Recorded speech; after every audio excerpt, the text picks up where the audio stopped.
এই আমি অবশেষে চিকেন মোমো বানিয়ে ফেললাম, নিজ হাতে তৈরি করলাম। তৈরি করতে কি কি প্রয়োজন সেটা আপনাদের দেখাবো। হ্যালো গাইস, আসসালামু আলাইকুম। আশা করি সবাই ভালো আছেন। প্রথমে একটা বাটিতে বা একটা বলে কিছু পরিমাণ আটা নেবেন, তার ভিতরে স্বাদ মতন লবণ দিবেন। তারপর আটাটা ভালো করে শুকনো শুকনো করে মেখে নেবেন। তার ভিতরে সামান্য পরিমাণ তেল দিবেন। তেল দিয়ে আটাটা আবার মেখে নেবেন হাত দিয়ে, সুন্দর করে সব আটা তেলের সাথে লেগে যায়। এভাবে আস্তে আস্তে মিহি মিহি করে মেখে নেবেন ধীরে ধীরে। আর এর সাথে যখন আপনি আটা করতে যাবেন তখন আপনাকে গরম পানি, ফুটন্ত গরম পানি দিতে হবে। আর আমি আগেই পানি গরম করে নিয়ে মগে রেখে দিছি। তো এটা ঠান্ডা পানি দিবেন না, তাহলে এটা ভালো হয় না, যার কারণে আপনি গরম পানি দিবেন। এটা কিন্তু গরম পানি। গরম পানিটা আমি এরকম মগের ভিতরে রেখে দিছি, তো কিছুটা ঠান্ডা হয়েছে হালকা। আস্তে আস্তে পানিটা অল্প অল্প করে দিবেন, কেন একবারে বেশি দিলে তো আটাটা আপনি নরম হয়ে যেতে পারে, ওই ক্ষেত্রে আটা সুন্দর হবে না ডোটা। তাই একদম স্মুথ পারফেক্ট ডো তৈরি করার জন্য আপনাকে অল্প অল্প পরিমাণে পানি দিতে হবে, যাতে ডোটা অনেক সুন্দর তৈরি হয়। অবশেষে দেখেন ডোটা তৈরি হয়ে গেছে। লাস্টে একটু তেল নিয়ে নেবেন হাতে, তাহলে ডোটা একটু পিছলা পিছলা থাকবে, সুন্দর ফ্রেশ থাকবে। তো এটা দিয়ে বানাতে আপনার খুব সুবিধা হবে। এই যে হাতে তেল লাগায় সুন্দর করে নিয়ে নেবেন। তো ডো যত সুন্দর হবে ততই পিঠা মানে মোমোগুলো বানাইতে অনেক সুন্দর হবে। এইভাবে তেল লাগিয়ে আর ভালো করে মেখে মেখে 10 থেকে 15 মিনিট ঢেকে রেখে দিবেন।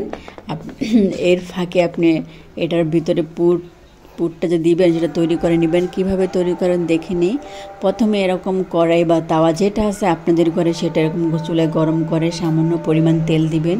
অতিরিক্ত তেল দিবেন না, সামান্য পরিমাণ তেল দিবেন। তেলটা যখন গরম হয়ে আসবে তখন এর ভিতরে যত উপকরণ দরকার আস্তে আস্তে দিয়ে দেবেন। প্রথমে আমি পেঁয়াজ কুচি করে রেখে দিয়েছি, তো পেঁয়াজ কুচিগুলো দিয়ে দিলাম তেলের ভিতরে। আস্তে আস্তে পেঁয়াজ কুচিগুলো নাড়াচাড়া করতে থাকবেন, যাতে পেঁয়াজ কুচিগুলো সুন্দর করে সিদ্ধ হয়। আর এটা সত্যি সিদ্ধ হতে হবে, এভাবেই নাড়ানাড়া করতে করতে। আর এই পেঁয়াজের ভিতরে কিছু পরিমাণ লবণ দিয়ে দেবেন। আমি লবণটা দিয়েছিলাম, তো এটা আপনার দেখাতে পারি নাই। তারপরে দেবেন আদা রসুন, যতটুকু পরিমাণ আপনার মনে হয় যে এতটুকু আদা রসুন দিলে পারফেক্ট হবে অতটুকু করে দিবেন। আমি আমার মতন করে আদা রসুন দিয়েছি, আপনিও আপনাদের মতন করে আদা রসুন দিয়ে নেবেন।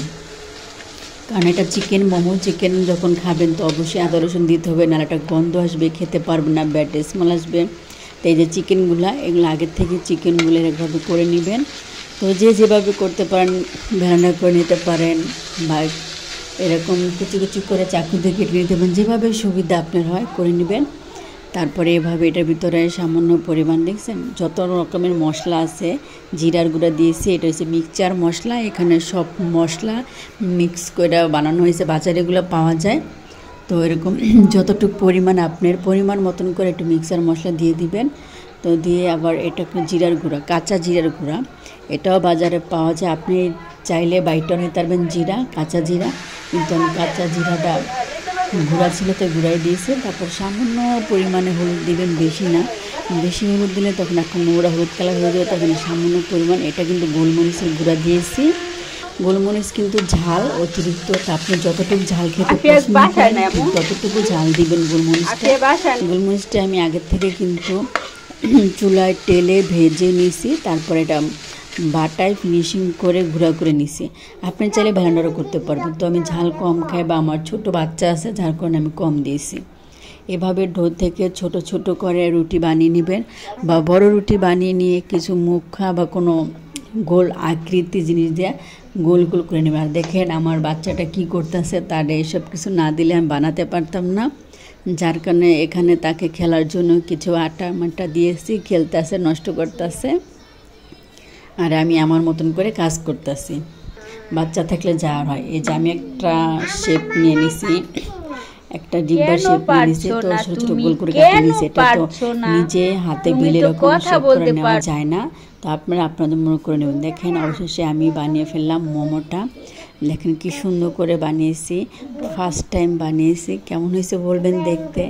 মোটামুটি আমার কাছে মনে হইতেছে যে হয়েছে, পুরোপুরি না হইল, কিন্তু ইচ্ছা থাকলে উপায় হয়। আজকে মোটামুটি হয়েছে, আর একদিন পারফেক্ট হবে।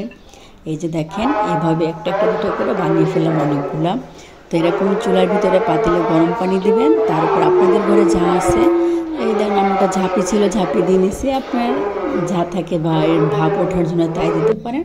তার ভিতরে চিকেন মোমোগুলো দিয়ে এভাবে যতক্ষণ পর্যন্ত না হয়েছে আপনি বুঝতে পারবেন, হয়ে গেলে নামিয়ে নেবেন। অবশ্যই খাওয়ার জন্য পরিবেশন করুন। তার সাথে সস কিন্তু ঘরের ভিতরে পানির সস বানালে বেশি ভালো হয়, কিন্তু আমি একদিন প্রথম বানিয়েছি, প্রথম খাবো, তার জন্য সস বানানোর ঝামেলাটা করি নাই, এমনি যে প্রাণ সস সেটা নিয়েছি। আর সত্যি চিকেন মোমোটা অনেক সুন্দর হয়েছে, এতটা সুন্দরভাবে ভাবি নাই যে প্রথম বানিয়েতেছি। তো খেতে খুবই ভালো লাগতেছে, খুবই টেস্ট, অনেক মজা হয়েছে। নিজের খাবার নিজে প্রশংসা করেছি। আর আপনারাও এভাবে বানিয়ে বাসায় খেতে পারেন, সত্যি অনেক ভালো লাগবে। আর এটা সম্পূর্ণ আলাদা রেসিপি। বাইরে যে মোমোটা খেতে পান আপনারা বা খেয়েছেন তার থেকে সম্পূর্ণ আলাদা, কিন্তু বাইরের থেকে এটা খুবই টেস্ট বা খুবই ভালো লাগবে।